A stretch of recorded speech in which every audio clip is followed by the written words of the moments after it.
Hi friends, ಎಲ್ಲರೂ ಹೇಗಿದ್ದೀರಾ? ಚೆನ್ನಾಗಿದ್ದೀರಲ್ವಾ? ಇವತ್ತು ನಾವು ಬೆಂಡೆ ಫ್ರೈ ಮಾಡ್ತಿದ್ದೇವೆ. ನೋಡಿ, ಬೇಕಾಗೋ ಸಾಮಗ್ರಿ ಇಲ್ಲಿ ಬೆಂಡೆ ತಗೊಂಡಿದ್ದೇನೆ ನಾನು. ಒಂದು ಆನಿಯನ್, ಒಂದು 10 ಬೆಳ್ಳುಳ್ಳಿ, 1.5 ಸ್ಪೂನ್ ಚಿಲ್ಲಿ ಪೌಡ್ರು, ಒಂದು ಅರ್ಧ ಸ್ಪೂನ್ ಜೀರಾ ಪೌಡ್ರು, 1 ಸ್ಪೂನು ಜೀರಿಗೆ, 1.5 ಸ್ಪೂನು ಕೊತ್ತಂಬರಿ ಪೌಡ್ರು. ಈಗ ನಾನು ಬೆಂಡೆಕಾಯಿಯನ್ನು ವಾಶ್ ಮಾಡಿಕೊಂಡು ಬಟ್ಟೆಯಿಂದ ಒರೆಸ್ಕೊಂಡು ಇಟ್ಕೊಂಡಿದ್ದೇನೆ. ಇದು ಫ್ರೈ ಮಾಡೋಕ್ಕಲ್ಲ, ಅದಕ್ಕೋಸ್ಕರ ಇವಾಗ ನಾನು ಕಟ್ ಮಾಡ್ಕೊಳ್ತಿದ್ದೇನೆ.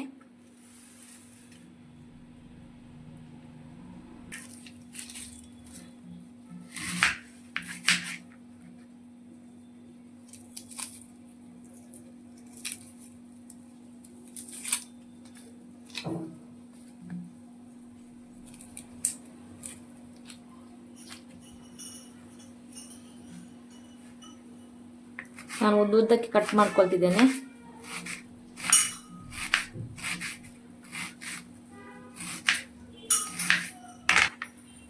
ನೋಡಿ ಫ್ರೆಂಡ್ಸ್, ಆಯ್ತು. ಇವಾಗ ಈ ತರ ಉದ್ದ ಶೇಪಲ್ಲಿ ನಾನು ಕಟ್ ಮಾಡಿ ಇಟ್ಕೊಂಡಿದ್ದೇನೆ. ಇವಾಗ ಬೆಳ್ಳುಳ್ಳಿದು ಸಿಪ್ಪೆ ತೆಗೆದ್ಬಿಟ್ಟು ಚಿಕ್ಕ ಚಿಕ್ಕ ನಾನು ಪೀಸ್ ಮಾಡ್ಕೊಳ್ತೇನೆ.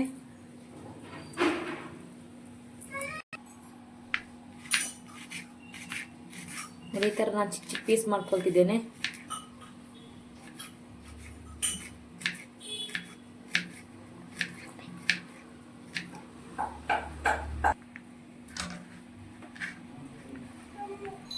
ಇಷ್ಟಾಯಿತು ನೋಡಿ. ನಾನು ಈ ಥರ ಬೆಂಡೆಯನ್ನು ರೌಂಡ್ ಥರ ಮಾಡ್ತಿದ್ದೇನೆ ನೋಡಿ, ಚಿಕ್ಕ ಚಿಕ್ಕ ಪೀಸ್ ಆಗಿ. ನಾನು ಫಸ್ಟಿಗೆ ಇದನ್ನು ಓಡಿಸ್ಕೊಂಡಿಟ್ಟದಲ್ಲಿ, ಯಾಕೆಂದರೆ ಅದು ನೀರು ಬಿಡಬಾರ್ದು, ಅದಕ್ಕೋಸ್ಕರ. ಅರ್ಧ ಗಂಟೆ ಬಟ್ಟೆಯಲ್ಲಿ ಹಾಕ್ಬಿಟ್ಟು ಇಟ್ಟು ಅದು ಡ್ರೈ ಆಗಿಬಿಡುತ್ತೆ ಬಟ್ಟೆಯಲ್ಲೇ. ನಾನು ಓಡಿಸ್ಕೊಂಡು ಇಟ್ಕೊಂಡಿದ್ದೇನೆ ನೋಡಿ ಫ್ರೆಂಡ್ಸ್. ಬೆಂಡೆ ಎಲ್ಲ ಕಟ್ ಆಯಿತು ನೋಡಿ. ಇವಾಗ ರೆಡಿ ಮಾಡ್ಕೊಳ್ಳೋಣ. ನೋಡಿ ಫ್ರೆಂಡ್ಸ್, ನಾನಿಲ್ಲಿ ಬಾಣಲೆ ಇಟ್ಕೊಂಡಿದ್ದೇನೆ.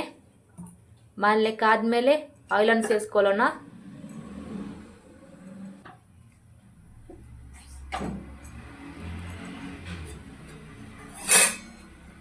ನಾನಿಲ್ಲಿ 5 ಸ್ಪೂನ್ ಆಗುವಷ್ಟು ಆಯಿಲ್ ತಗೊಂಡಿದ್ದೇನೆ.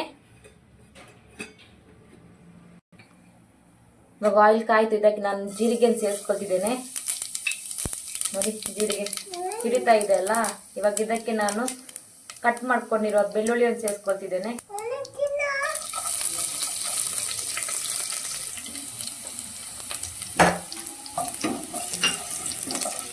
ಇವಾಗ ಇದಕ್ಕೆ ನಾನು ಈರುಳ್ಳಿಯನ್ನು ಸೇರಿಸ್ಕೊಳ್ತೇನೆ.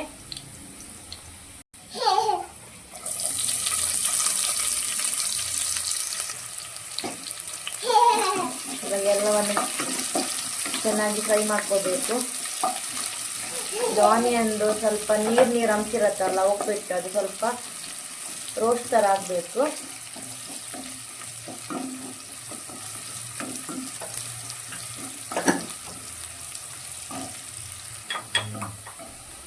ನೋಡಿ, ಇಷ್ಟಾದರೆ ಸಾಕು.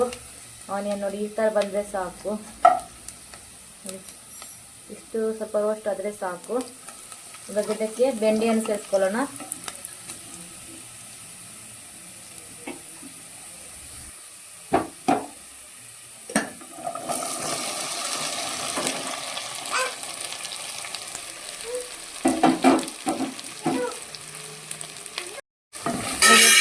ಇವಾಗ ಎಲ್ಲವನ್ನು ಒಟ್ಟಿಗೆ ಚೆನ್ನಾಗಿ ಫ್ರೈ ಮಾಡ್ಕೋಬೇಕು.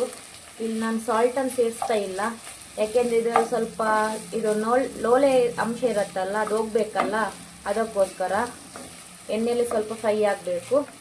ಸ್ವಲ್ಪ ಇನ್ನು ಫ್ರೈ ಆದಮೇಲೆ ನಾನು ಸಾಲ್ಟ್ ಆ್ಯಡ್ ಮಾಡ್ಕೊಳ್ತೇನೆ. ಇವಾಗ ಎಣ್ಣೆಯಲ್ಲಿ ಫ್ರೈ ಆದರೆ ಅದು ಲೋಳೆ ಅಂಶ ಎಲ್ಲ ಇರುತ್ತಲ್ಲ, ಅದು ಹೋಗ್ಬಿಡತ್ತೆ.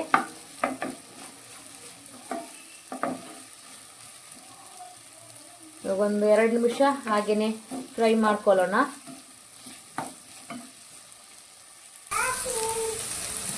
ನಾವು ಈ ಥರ ಮಾಡ್ಕೊಳ್ಳೋದ್ರಿಂದ ನೋಡಿ ಲೋಳೆ ಅಂಶ ಎಲ್ಲ ಬಿಟ್ಕೊಂಡಿದೆ ನೋಡಿ.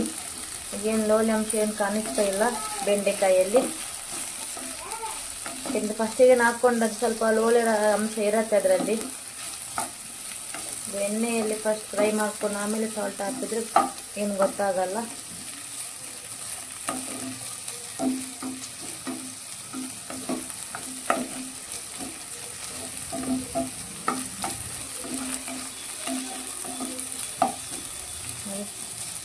ಚಿಕ್ಕ ನಾನು ಪೀಸ್ ಮಾಡ್ಕೊಂಡಿದ್ದೇನೆ ಬೆಂಡೆಕಾಯನ್ನು.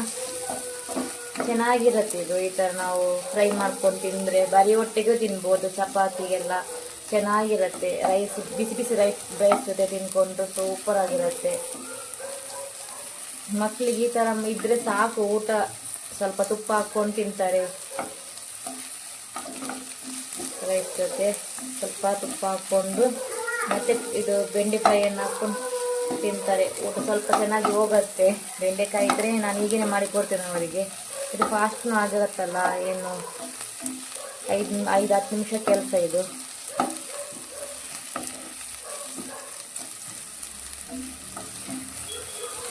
ಇನ್ನು ಸ್ವಲ್ಪ ಫ್ರೈ ಆಗಲಿ.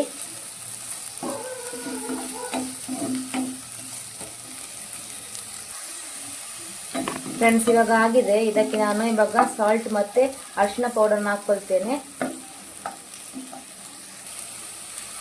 ರುಚಿಗೆ ತಕ್ಕಷ್ಟು ಉಪ್ಪನ್ನು ಸೇರಿಸ್ಕೊತಿದ್ದೇನೆ. ಒಂದು 1/4 ಸ್ಪೂನ್ನಷ್ಟು ಅರಿಶಿನ ಪೌಡರ್. ಇವಾಗ ಎಲ್ಲವನ್ನು ಮಿಕ್ಸ್ ಮಾಡ್ಕೊಳ್ಳೋಣ ಚೆನ್ನಾಗಿ.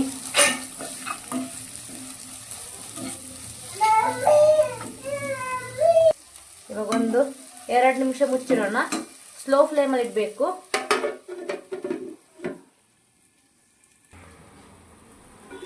ಎರಡು ನಿಮಿಷ ಆಯಿತು, ತೆಗಿತಾ ಇದ್ದೇನೆ.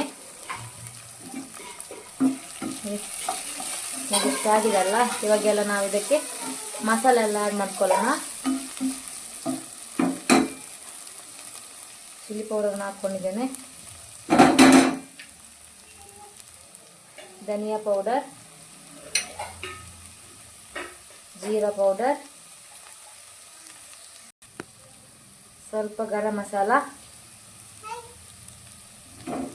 ಇವಾಗೆಲ್ಲವನ್ನು ಮಿಕ್ಸ್ ಮಾಡ್ಕೊಳ್ಳೋಣ. ನಾನು ಇದಕ್ಕೆ ಗ್ರೀನ್ ಚಿಲ್ಲಿ ಹಾಕ್ಕೊಂಡಿಲ್ಲ. ನಿಮಗೆ ಬೇಕಿದ್ರೆ ಫಸ್ಟಿಗೆ ನಾವು ಒಗ್ಗರಣೆ ಕೊಟ್ಟವಲ್ಲ, ಸೇರಿಸ್ಕೋಬಹುದು. ಇನ್ನು ನಾನು ಇದರಲ್ಲಿ ಚಿಲ್ಲಿ ಪೌಡರ್ ಇದೆಯಲ್ಲ, ಖಾರ ಮಕ್ಕಳಿಗೆ ಜಾಸ್ತಿ ಆಗುತ್ತೆ ಅಂತ ಚಿಲ್ಲಿಯನ್ನು ಸೇರಿಸ್ಕೊಂಡಿಲ್ಲ.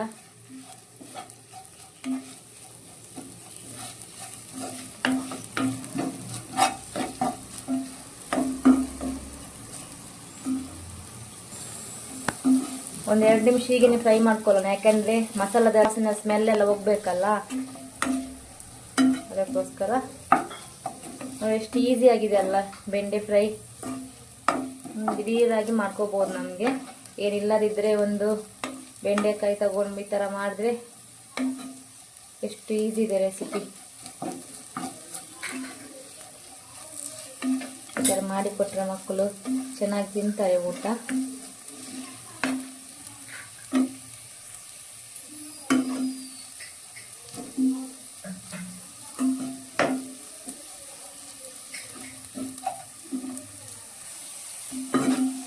ಇವಾಗ ಇದಾಯಿತು. ಈಗ ನಿಮಗೆ ಬೆಂಡೆಕಾಯಿ ಫ್ರೈ ರೆಡಿ ಆಯಿತು. ಈಗ ನೀವು ಚಪಾತಿಗೆ ಬಿಸಿ ರೈಸ್ ಜೊತೆ ತಿಂದರೆ ಸೂಪರ್ ಆಗಿರುತ್ತೆ. ನೀವೊಂದ್ಸಲ ಟ್ರೈ ಮಾಡಿ ನೋಡಿ ಫ್ರೆಂಡ್ಸ್. ನಿಮ್ಗೆ ಏನಾದರೂ ನನ್ನ ವಿಡಿಯೋ ಇಷ್ಟ ಆದರೆ ಲೈಕ್ ಮಾಡಿ, ಶೇರ್ ಮಾಡಿ ಆ್ಯಂಡ್ ಕಮೆಂಟ್ ಮೂಲಕ ತಿಳಿಸಿ ಹೇಗೆ ಆಗಿದೆ ರೆಸಿಪಿ ಅಂತ. ಹಾಗೂ ಸಬ್ಸ್ಕ್ರೈಬ್ ಮಾಡಿ ಫ್ರೆಂಡ್ಸ್. ನೆಕ್ಸ್ಟ್ ವಿಡಿಯೋದಲ್ಲಿ ಸಿಗೋಣ. Bye friends.